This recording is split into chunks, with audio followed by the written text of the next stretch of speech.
mars, l'attention de l'humanité est focalisée sur la promotion des droits des femmes écologistes en particulier en République démocratique du Congo. Nous allons parler des droits de ces femmes avec Priscilla Lusakweno. Le portrait.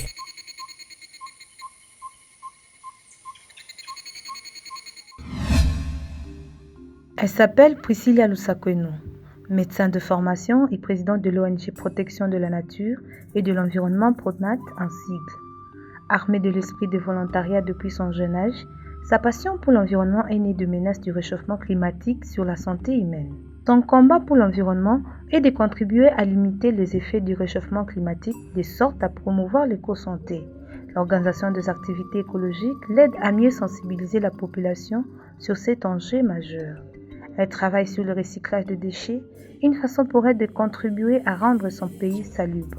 Priscilla a cru à la compétence et au talent de la femme congolaise. Depuis lors, elle s'est investie sur la promotion de l'entrepreneuriat féminin à travers les innovations et les créativités dans plusieurs domaines, plus particulièrement de l'environnement, afin de le rendre autonome et participer au développement durable. Malgré le contexte socio-économique morose, Priscilla demeure optimiste quant à la contribution des femmes congolaises au développement de la RDC.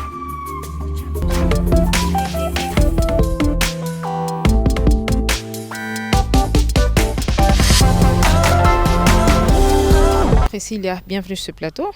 Merci Madame Bibiche.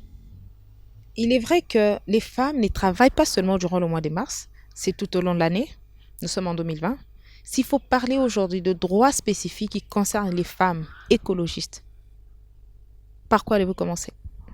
Je vais déjà commencer par la prise en compte de femmes dans des organes décisionnaires. Parce que quand on parle de la femme, généralement, la femme elle-même, elle n'est pas impliquée. Quand on parle de l'avenir... Non, c'est comme si on parlait de la femme sans la femme. Exactement. Or, parler d'une personne sans elle, c'est parler contre elle. Exactement. Et quand on parle de l'avenir planétaire, la femme n'est pas impliquée ou je pourrais dire elle est faiblement impliquée. Alors nous avons besoin que le droit de femme soit renforcé en ces mois de mars. Il est vrai que nous parlons des droits. Déjà que vous avez parlé d'une faible implication, je dois aussi vous poser une question, savoir si elle est due à quoi. Mais lorsqu'on parle aussi des droits de la femme aujourd'hui, il y a aussi la méritocratie. Il n'est pas dit que parce que c'est le mois de mars, c'est le mois de la femme, donc il faut prendre n'importe quelle femme pour la placer n'importe où. Vous êtes d'accord avec moi? Oui, je suis très d'accord avec toi. Alors s'il faut parler de cette faible implication, elle est due à quoi? Elle est due, la femme ne se renforce pas en capacité, parce que vous avez parlé tout à l'heure là de la méritocratie. La femme doit mériter le poste, c'est-à-dire la femme doit étudier, la femme doit s'impliquer, la femme doit se renforcer en capacité. Se renforcer en capacité, mais certainement qu'il y a des renforcements de capacité, mais peut-être à faible proportion. Exactement. Et il faudrait peut-être qu'il y ait un renforcement de capacité territoriale, nationale, pour que la femme s'imprègne, pour que la femme sache que c'est moi, l'actrice du développement durable, et je dois être là. Elle est une pièce maîtresse aujourd'hui dans la lutte contre le changement climatique. Exactement. Alors, s'il faut parler de cette femme écologiste aujourd'hui en République démocratique du Congo, elle a certainement aussi des devoirs. Oui. Entre autres? Entre autres, la femme a le devoir de maintenir sain son environnement. La femme a le devoir d'éduquer de générations futures. La femme a le devoir de changer le monde, de changer la mentalité, d'initier, d'emmener des innovations. Éduquer une femme, c'est éduquer toute une nation. Exactement. Et vous pensez qu'à travers l'éducation de la femme, une fois qu'elle est bien éduquée avec une action sur l'écologie, sur l'environnement, elle sera aussi à même de transmettre cette éducation avec beaucoup de facilité? Elle sera à même de transmettre cette éducation avec beaucoup de facilité, parce que quand tu éduques une femme, dis-toi que tu éduques tout un foyer. On éduque tout un foyer, oui, mais aujourd'hui, lorsqu'on parle de cette éducation, on pourra aussi comprendre qu'aujourd'hui, si on est traversé par la crise climatique, la femme y est pour beaucoup. Elle a failli dans la transmission de cette éducation. Oui, la femme, elle a failli, et on ne peut pas toujours parler de défaut. Je pense qu'il est temps qu'on se remette en question. Il est temps que la femme prennent conscience du danger que court notre planète et qu'elles s'impliquent davantage. Mais là, j'ai pris conscience, non, déjà que vous avez les femmes écologistes aujourd'hui. Nous en avons, mais... C'est pas une prise de conscience? Nous en avons, mais elles sont à faible proportion. et nous avons besoin qu'elle soit C'est une plateforme qui réunit plus ou moins combien de membres? la synergie de femmes écologistes réunit plus de 70 femmes et Pronat, c'est une structure genrée. L'éco-découverte, c'est aussi votre passion, c'est aussi cette découverte qui nous permet de nous renseigner par rapport à l'écologie. Éco-découverte.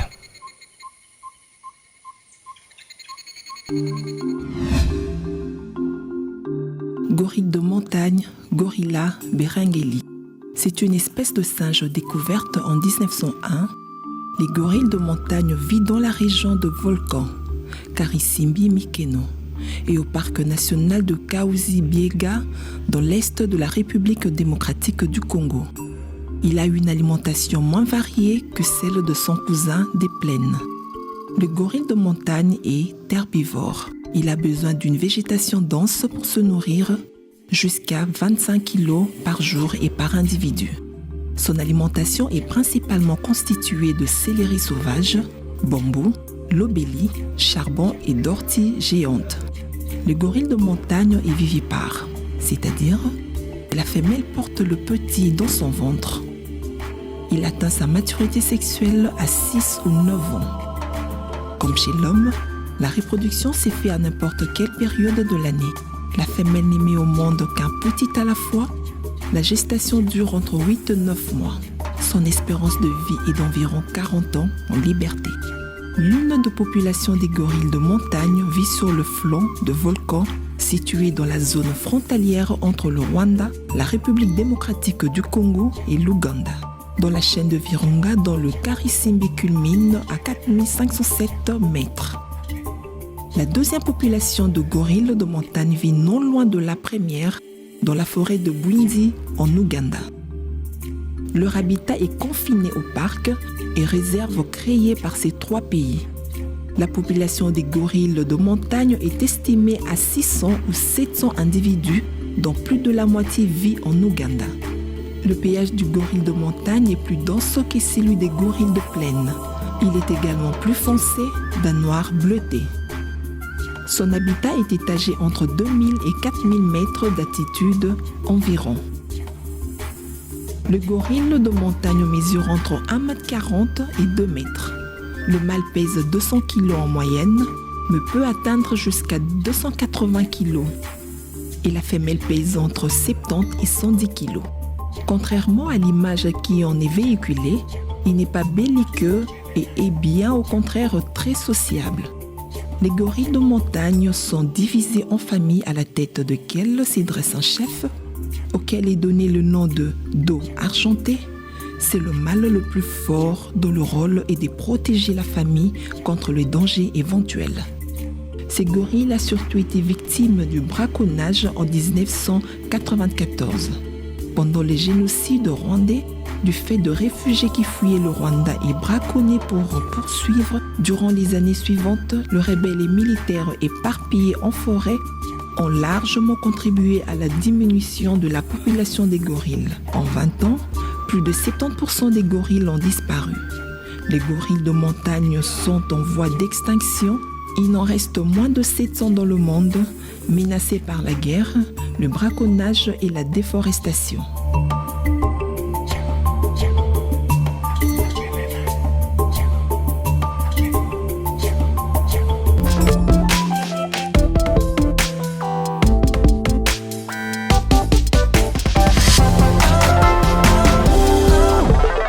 Les femmes écologistes, c'est une structure, une plateforme qui réunit plus ou moins combien de membres aujourd'hui? Les femmes écologistes, c'est une structure qui réunit 70, plus ou moins 70 membres et nous avons besoin chaque année, au fait, le but du forum de femmes écologistes, c'est d'aller à la rencontre de femmes qui innovent, de femmes qui font des choses merveilleuses pour faire Dans le domaine de l'écologie, c'est ça? Dans le domaine de l'écologie. Et les profils qu'il faut pour faire partir de cette plateforme? Être une femme actrice du développement durable. Donc, c'est le profil qu'il faut aujourd'hui. Et vous pensez que le nombre que vous avez aujourd'hui suffit? Et quelles sont les conditions d'adhésion? Le nombre ne suffit pas parce qu'on a besoin de plus de femmes et l'adhésion, elle est libre. L'adhésion, elle est libre. Comment vous organisez au sein de la plateforme? Nous Vous avez voulons des réunions déjà, mensuelles, vous avez des cotisations, comment vous faites? nous voulons déjà initier de réunions mensuelles, nous voulons initier de cotisations pour imprégner plus de femmes. Nous voulons initier des activités d'exposition qu'on n'expose pas seulement quand il y a de forums, mais qu'il y ait aussi de journées où la femme fait valoir son talent. Donc des journées où vous permettez à la femme de s'exprimer à travers son Exactement, savoir-faire, c'est ça? au-delà du mois de la femme, au-delà du mois de mars plutôt. Et aujourd'hui, les femmes écologistes ne sont qu'à Kinshasa ou on les retrouve également dans d'autres provinces? Les femmes écologistes ne sont pas seulement à Kinshasa. Au fait, nous avons le plateforme et même sur WhatsApp parce que ça nous permet, sur les réseaux sociaux, ça nous permet de rassembler toutes ces femmes-là qui sont dans deux provinces. Nous avons une qui est au Cameroun et au Bénin. Jusque-là, nous sommes là. Donc on peut dire que dans les jours à venir, ça prend des dimensions importantes, une Oui. dimension Nous panafricaine. avons besoin d'élargir notre champ. Qu'on ne s'arrête pas au Congo, qu'on ne s'arrête pas à Kinshasa et qu'on ne s'arrête pas seulement à l'Afrique centrale, mais qu'on aille au-delà de nos frontières. Qu'est-ce que vous faites exactement pour vous faire connaître auprès des autres? Pour nous faire connaître déjà, nous sommes déjà, actuellement c'est de bouche à l'oreille, mais nous voulons déjà initier de campagnes pour S'il nous faut parler des actions en synergie, c'est quel type d'action que vous menez? des actions en synergie. Nous voulons qu'il y ait plus des actions de collecte, que la femme elle-même se finance. En fait, on ne veut plus qu'il y ait de bailleurs de fonds. Pourquoi tu ne fais pas cette activité-là? Parce que je suis en train d'attendre Donc qu'on me finance l'autofinancement. l'autofinancement, exactement. Que la plateforme soit en mesure de financer ses membres. Financer ses membres. Mais lorsqu'on parle de la femme écologiste aujourd'hui, s'il faut prendre seulement l'exemple de la capitale, joue-t-elle son rôle convenablement? À faible niveau. Excuse-moi de le dire, mais la femme ne joue pas son rôle convenablement parce qu'on a encore beaucoup à faire, on a encore beaucoup à apprendre, ça c'est vrai. Et pour savoir que la femme ne joue pas pleinement son rôle, regardez nos rues, regardez nos avenues et on va s'en rendre compte que la femme a encore beaucoup de choses. Qu'est-ce qu'il lui faut? Déjà, on a parlé tout à l'heure là de renforcement de capacité, on a parlé de prise de conscience et on a parlé de moyens. Parce que la femme, elle peut être renforcée en capacité, elle peut être consciente de dangers que court notre environnement, mais quand elle n'a pas de moyens de faire Elle est des aussi la activités, première exactement. victime Elle est aussi la exposée. première victime exposée et de nombreuses recherches le prouvent. Exactement. Et aujourd'hui, s'il faut parler de Kinbopeto, par exemple, c'est où la place de la femme dans Kinbopeto?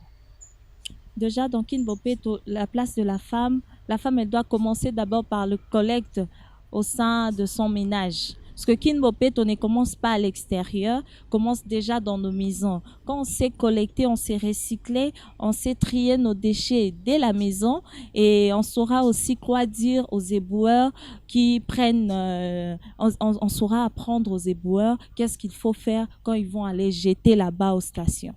Alors, comment entrevoyez-vous la collaboration entre les femmes écologistes et Kinbopeto, par exemple, la campagne Kinbopeto?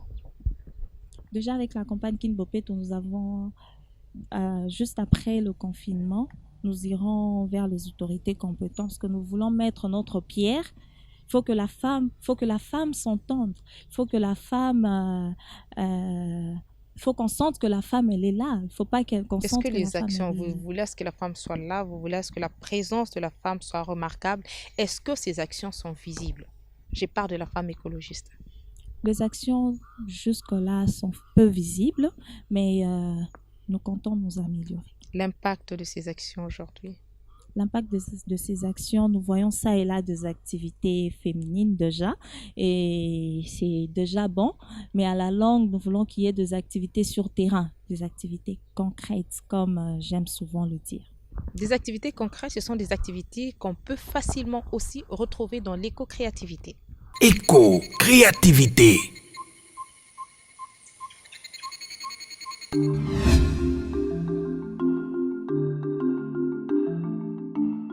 Je vais vous présenter une transformation de recyclage qui a été décortiquée à Lubumbashi par un des membres de Génie qui nous a envoyé même un cadeau pour l'exposer aujourd'hui. C'est sur base de fils à décortiquer, qu'on a mélangé avec une tissu derrière, qu'on a fait un tapis de présentation Génie. Premièrement, sur le climat, les climats qui nous dérangent. À travers les décortiqués que nous faisons, nous allons faire de draps.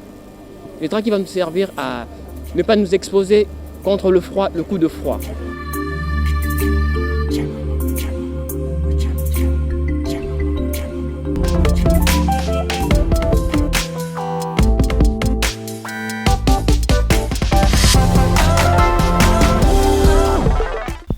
Alors, dites-nous aujourd'hui, qu'est-ce que vous craignez en tant que femme écologiste? Je crains que l'environnement aille dans une situation irréversible. C'est pourquoi Irréversible, vous savez qu'aujourd'hui, le monde est terrassé par la pandémie coronavirus. Exactement. Est-ce que ça peut pas aussi être une source qui pourra facilement propager, faciliter au fait la propagation du virus à travers le monde, un environnement insalubre? Un environnement malsain déjà ouvre la porte à plusieurs épidémies, à plusieurs pandémies, à plusieurs virus. Et Là, comment déjà, il faut le pensez-vous voir la femme écologiste, ou souhaitez-vous voir la femme écologiste jouer son rôle? Au-delà de mesures préventives, nous comptons voir la femme écologiste jouer pleinement son rôle à maintenir son environnement sain et salubre. Avec la propriété, bien sûr, avec le respect des mesures avec aussi. le respect de mesures de prévention. Elle doit y veiller, surtout que Kinshasa connaît déjà son premier confinement. C'est aussi un moment idéal que la femme pourra aussi capitaliser autrement pour essayer d'éveiller sur l'application des différentes mesures de prévention prises par le gouvernement. Nous sommes à la maison, bien sûr, mais cela ne veut pas dire que la femme doit arrêter de travailler. Donc, la femme écologiste doit déjà se dire, nous sommes confinés et c'est à cause de nous. Parce que je ne pense pas que si notre environnement était insalubre, on allait se confiner jusqu'à... C'est vrai que le virus y est déjà, mais si on respectait scrupuleusement de mesures préventives, on allait être dehors, à circuler librement. Et alors la femme doit se dire qu'il est temps que je respecte scrupuleusement les mesures préventives. Il est temps que j'apprenne aux enfants. Il est temps que j'arrange mon parcelle. Il est temps que j'assainis la rue. Exactement. Pour qu'elle se protège et qu'elle protège sa famille. Pour qu'elle se protège et qu'elle protège la famille, qu'elle protège les générations futures aussi. Alors, j'ai quand même une question. Bon, je ne sais pas comment vous l'avez trouvée, la question. Peut-être qu'elle est bête pour vous. Nous avons sillonné la ville, nous avons réalisé un reportage sur le lavage de mains. Okay. On a vu qu'il y a par exemple la fondation Widal, donc qui appartient à un sénateur qui a placé des lave-mains avec du savon et des désinfectants pour aider les passagers à se laver, à respecter au moins ces mesures prises par le gouvernement, donc à faire appliquer ces mesures. De l'autre côté, on a vu aussi l'initiative des mouvements citoyens qui placent aussi des lave-mains, qui aident les passants à se désinfecter, mais on n'a pas vu un seul lave-main mise en place par les femmes écologistes. La Pronade, déjà, pour nous, on s'est dit que Kinshasa, on a déjà un sérieux problème avec la distribution d'eau. Alors nous, ce que nous faisons, nous allons vous montrer tout à l'heure là. Nous avons fabriqué nous-mêmes nos désinfectants que nous sommes en train de distribuer. Gratuitement aussi, en ces gratuitement, périodes. Exactement. Gratuitement. Et qui vous finance? Déjà que vous avez parlé de l'autofinancement, comment ça se passe? C'est avec vos cotisations, la cotisation des différents membres? Avec l'autofinancement. La Pronade se finance elle-même. Mais qu'est-ce que vous dites que ces désinfectants-là sont recommandés, sont idéaux pour désinfecter les mains? Si vous avez suivi l'OMS, il nous a donné les ingrédients pour faire un bon désinfectant. Vous l'avez toujours fait ou c'est avec l'accompagnement de l'OMS que vous le faites? Non, en fait, l'OMS ne nous accompagne pas en termes financiers, mais l'OMS nous a montré comment faire ces désinfectants-là. Et c'est de prouvé par... solutions hydroalcooliques. Ok, ok. Et si vous dites que vous avez distribué ces désinfectants, c'est où vous les avez distribués? C'était à plus ou moins combien de personnes? Nous sommes en train déjà de les distribuer en pêle-mêle, parce qu'on ne peut pas se focaliser sur une commune. Non, non. Mhm. Le Mais coronavirus, c'est où vous le distribuez? Nous savons par exemple que les membres de la Fondation IDA, nous les avons croisés à la gare centrale. Ils sont également à Kintamo Magasin, rond-point Kintamo Magasin, l'initiative de mouvement citoyen. Donc, c'était aussi à la gare centrale, la place de la gare. Donc, nous pensons que dans de points chauds, les ronds-points, on sait facilement les apercevoir. Pourquoi est-ce que vous n'avez pas aussi ciblé un des points chauds de la capitale pour aller distribuer nous ces avons, pour désinfectants? votre information, Madame Bibiche, nous avons distribué au rond-point Victoire et au rond-point Ngaba. Et c'était quel jour On comme s'est ça? limité là parce qu'on ne sait pas faire plus. C'est Exactement. déjà quelque chose qui coûte et on n'est pas financé. Nous avons montré notre volonté. La volonté, c'est aussi à découvrir dans Concept Vert, un concept qui nous renseigne. Concept vert.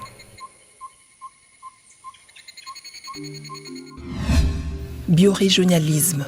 Le biorégionalisme est un mouvement écosocial contemporain qui privilégie l'importance de la région géographique immédiate, biorégion, plutôt que les nations abstraites de nature et de nation.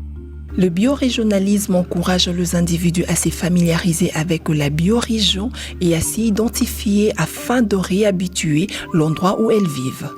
Au niveau social, le mouvement met l'accent sur une économie, une agriculture et de politiques centralisées à l'image du caractère unique de la biorégion et sur les structures sociales simples et égalitaires.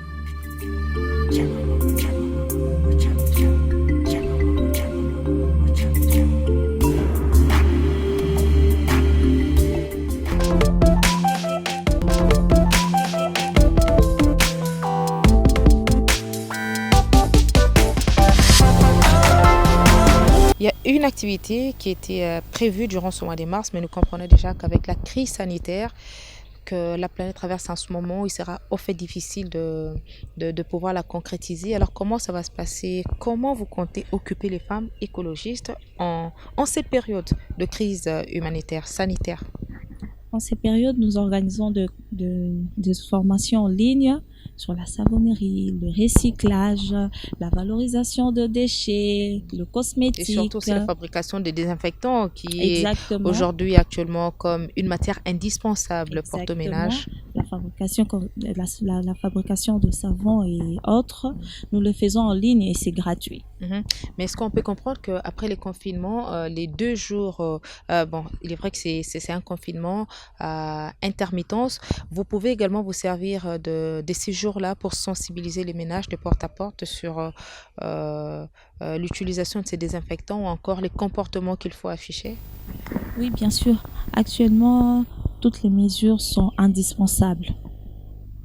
Ça, le 2 jours qu'on nous laisse, c'est vrai que c'est peu, mais ça nous permet de sensibiliser davantage la population pour limiter la propagation du virus. Alors j'ai encore une autre question par rapport à vous. Qui vous inspire? La femme écologiste d'ici ou d'ailleurs. Bon, d'ici, c'est Maman Annie Mandongo. Et il y a une dame que j'ai connue quand j'étais encore élève. Je la regardais souvent, elle m'inspirait. C'est Néné Maïzana. Et ailleurs?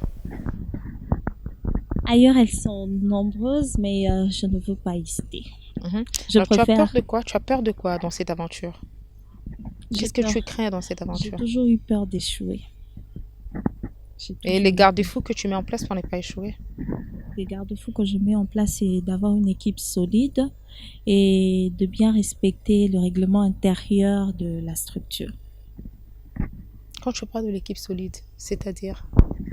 Une équipe compétente. Comme on dit en lingala, le bokomoko sukolaka elongité. Donc il faudrait qu'il y ait plusieurs mains. Conjugaison d'efforts. Exactement. Exactement. Quelles sont vos perspectives? Les perspectives à venir, c'est cette année, nous nous sommes fixés qu'il fallait aller à la rencontre de jeunes. Au-delà de femmes, il y a aussi de jeunes. Aller à la rencontre de jeunes. La relève nous de voyons demain. Exactement. Nous voyons qu'il y a un taux de pauvreté au-delà de l'environnement, au-delà de la santé. Voyons l'état actuel de notre pays, il y a un taux de pauvreté accru. Alors, qu'est-ce qu'il faut faire? Il faut apprendre à ces jeunes-là le métier vert. Et nous voulons maintenant nous impliquer dans l'entrepreneuriat vert. Priscilla Lusakweno, merci d'avoir répondu à notre invitation. Il est vrai que le moment est difficile. Il y a des embouteillages. Merci Madame Bibi. J'ai oublié de vous dire que vous m'inspirez aussi. Ça a toujours été un plaisir pour moi. Merci beaucoup. Alors, on va se partager, on va se séparer par ce carnet. Vous allez nous partager votre idée pour la planète en ce moment de la crise sanitaire que connaît la planète avec la présence de Covid-19. La RDC ne fait pas exception. Mon idée pour la planète.